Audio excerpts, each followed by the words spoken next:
Welcome to MicroMoment Monday. Over the past few months, I've had several requests to talk about yeast.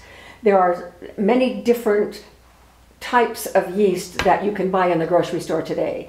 And we're talking only about baker's yeast, not nutritional yeast, not brewer's yeast, only about baker's yeast, the kind of yeast that we put in our flour mixtures to help the bread product rise. What is yeast anyway? Well, yeast is a fungus. Isn't that fun? A fungus is a living organism. And just like all living organisms, it has to eat and it gives off a waste product. And that waste product is carbon dioxide, a gas. And when yeast is mixed in with wheat-based flour, gluten-based flour, the gluten forms little pockets in its strands. And those pockets, the yeast begins to eat the sugars that are in the dough or convert the starch in the dough to sugar and eat that, and then it gives off gas, and those pockets begin to swell, and therefore the whole bread rises. So it is pretty neat. In fact, things like that are so elegant, I just sometimes give me goosebumps. I love that kind of stuff because, you know, it's science. When I was growing up and learning how to bake for the very first time, there was really only one yeast product on the market for bakers, and it was fresh. It was a little cake that came in kind of about a 1-inch square cube wrapped in foil, and it was fresh, and we had to keep it in our refrigerator so it wouldn't spoil. And then when we were getting ready to use some, each recipe called for a different amount of that cake, and so we would take that, whatever amount of the cake was needed, put it in water, make sure that it bubbled up so that it was still alive, and then we would pour that liquid mixture into our flour mixture and make our yeast bread. That began to change, thankfully, because it was ridiculous. We didn't realize it at the time, but it was a lot of trouble working with those cakes of fresh yeast. Now you can still buy those today. In fact, Jim went on a search for some because I wanted to show you some, and they still sell it, but not around here, so we didn't get any. But I asked Jim if he would please pick up all the different types of yeast that he found in the grocery store. So after cake yeast, the very next type that was developed, and it's the same variety, the same species of yeast, they just processed it differently. Instead of processing it into a cake that was damp, they dried it in little kernels. And so the next type of yeast was active dry yeast. It was so exciting when this hit the stores. Everybody was buying it and trying it out. Now, because we were so used to putting the yeast in water and making sure that it bubbled, water with a little bit of sugar so that the yeast had something to eat, that's how they did the first editions of this active dry yeast. Active meaning it was alive, dry because it was not wet anymore. So let's take a look at what active dry yeast looks like. And this is actually finer grains that I have seen for quite a while in active yeast. And so we put those in water and we added a little bit of sugar to make sure that it would foam up and bubble up, ensuring that it was alive. And we did that for years and years and years. It's not so necessary anymore because the way they manufacture this now makes it to where you really don't have to do it, although a lot of people still, with active dry yeast, because that's such an ingrained habit, they will continue to do that. And if yeast stays in your cabinet for months and months and months on end, then it might be a good idea because it can die in here. So the next advent was what was called rapid rise or instant yeast. And so this says rapid rise instant yeast. So is that a different kind of yeast? No. It is the same kind of yeast as the active dry. It is processed differently. It is processed so that the grains are much tinier, and you probably can't see that. We'd almost have to go under a microscope to see that. But these are smaller than these are. And the great thing about instant yeast is you do not have to put it in water with a little bit of sugar. It is instant.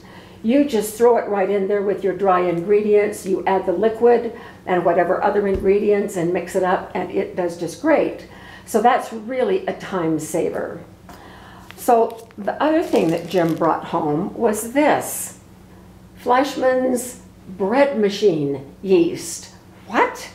Is this yet a third type of yeast? No, it isn't. There are only 3 types of yeast still on the market for bakers. One is the fresh cake yeast, which is rare and difficult to find. The next is the active dry that we put right here in this corner. And then we have instant. Now the instants are going to be on this side. And so let's take a look at this. Put it right in the middle here and move it out. I hope that you can see that this is a smaller grain than this. It also says instant on the label, and so we can move it over to this side. It is an instant yeast, and it can just be tossed in your recipe without putting it in water first. So that's pretty darn convenient. So are these the same thing on this side? Yes, they are. Yes, they are. So if you don't have rapid rise or instant yeast and you do have some of the bread machine, those are interchangeable. Now, this is the type of yeast that I use. This is a 1-pound package. It takes me a month or 2 to go through this much yeast, but it says instant, and indeed it is instant. Here is the one that I'm currently using partway through. I don't want to open that other one. I keep enough yeast and I keep it in my freezer to make bread for a year, so I have a lot of this yeast on hand. Okay, so if you can take a look at that one, you will see that it also belongs on this side because it is the instant variety.